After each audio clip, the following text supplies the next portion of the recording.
Just yesterday, we had the big Modi announcement, which extended India's lockdown all the way up to May 3rd. And almost like an action replay of what happened in Delhi after the announcement of the lockdown initially, we had a huge crowd gather at the Bandra station in Mumbai. And it was almost a repeat of what happened in Delhi, although the numbers were smaller. Coming a second time, could this have been averted? Was this a completely avoidable crowd that had formed in Mumbai? To talk about that, we have my colleagues Tushar and Harsha joining me today. To be honest, if you see the kind of people that turned up at Bandra station yesterday, most of them just had uncertainty on their face. It was because they had been left in a limbo. Why else will people who are there earning their living and just waiting for the lockdown to end, is what they're saying. And apparently they were hoping that the lockdown will be lifted, there'll be trains provided for them to go back home. All of this misinformation was because there was uncertainty looming. And this hope of wanting to go back home and there being a facility has ushered in all of them there. And now you're calling it a law and order issue, but it's more of an administrative failure, don't you think so? Tushar, I'm just picking up from what Harsha was saying. I wanted to ask you, like I said in the introduction as well, this is the second time it's happening. Couldn't this have been anticipated? Where did this fail actually? See, the state governments are not learning their lessons, and so is the central government. In Delhi, it could have been attributed to the bureaucratic failure between the state and the central government, because Delhi being a union territory and how the governance works there. What happened in Maharashtra yesterday was a complete state failure. Aditya Thackeray was going on tweeting about how the central government should introduce some special trains for the migrants to go home. But the lockdown did not start yesterday or was not going to start today for the first time. It had been in place for already 3 weeks. And Aditya Thackeray had already voiced his concern, given the number of cases in Maharashtra, that he would want to extend the lockdown. So, what happened yesterday that aggravated the situation to a point where you had people gathering, which interestingly doesn't have any trains leaving to Uttar Pradesh or West Bengal or any of the other states. That's what a lot of people have been asking all along. No trains leave from the Bandra Bandra station to station. other states. So what they were doing there, what was the motivation? Was it all fueled by rumors, or is there anything else at play here? That's what we need to understand. Right, Harsha, like generally you have all these media reports coming out, always talking about urban migration and how India migration is such a big part of cities like Bangalore and Mumbai. There should have been a greater appreciation of that fact at a time, especially like the one now during the pandemic.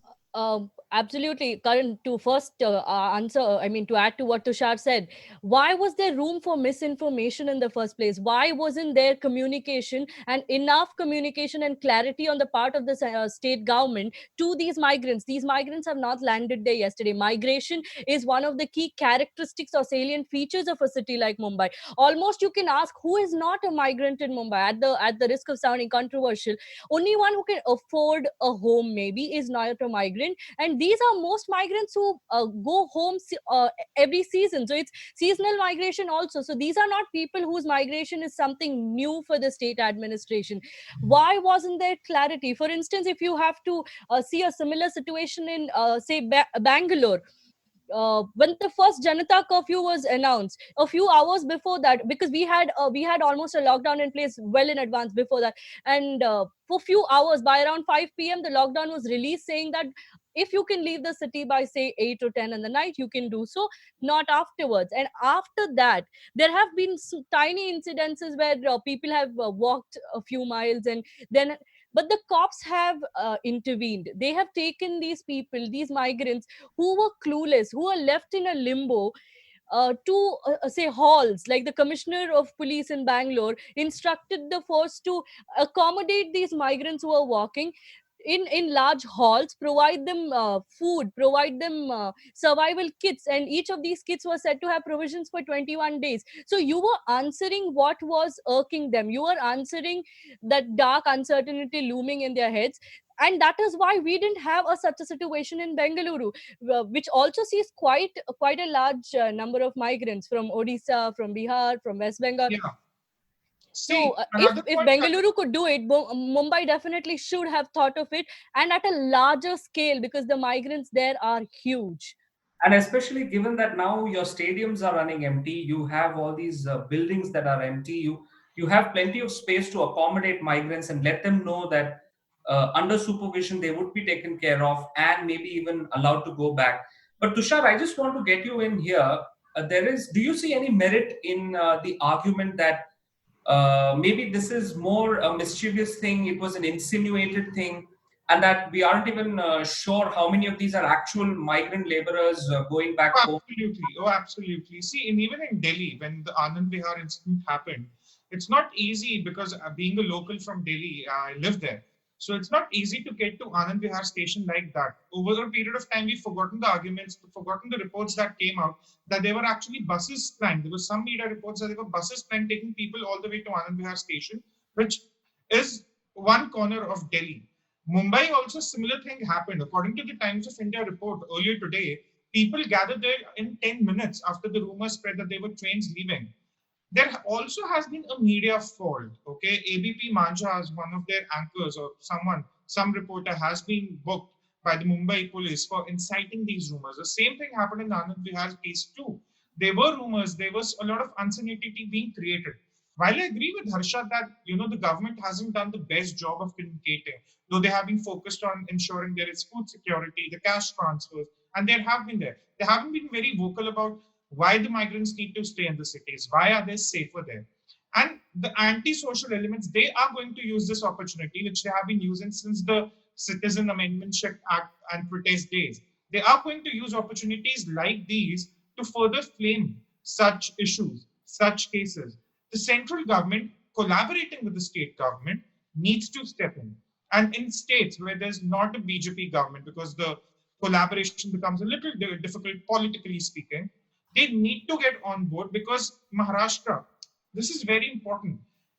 It just takes one case for the community transmission problem to aggravate. Bandra had hundreds of people there yesterday, and Maharashtra is already seeing severe indiscipline when it comes to adhering to the social distancing norms, which have been followed well in other states, especially under Oh, Yogi Adityanath's government in Uttar Pradesh. let me cut you in here, Tushar. Maharashtra, or rather, it's Mumbai, where the social distancing has not really been so-called possible. Because how do you ensure typical social distance when everybody lives at an arm's distance? That is the kind of people you're talking about in Bombay. That is the kind of people you're talking about in one of these large, where we are doubting that it can be a case of community transmission. Say the slums that are there. So these are not places where you have the privilege of real social distancing. So here is where administration had to play its part, which it clearly didn't really do a good job of. And now Absolutely. blaming the center, and then now constituting a task force, and now saying we will answer the questions that are raised. These are not questions that you didn't see coming.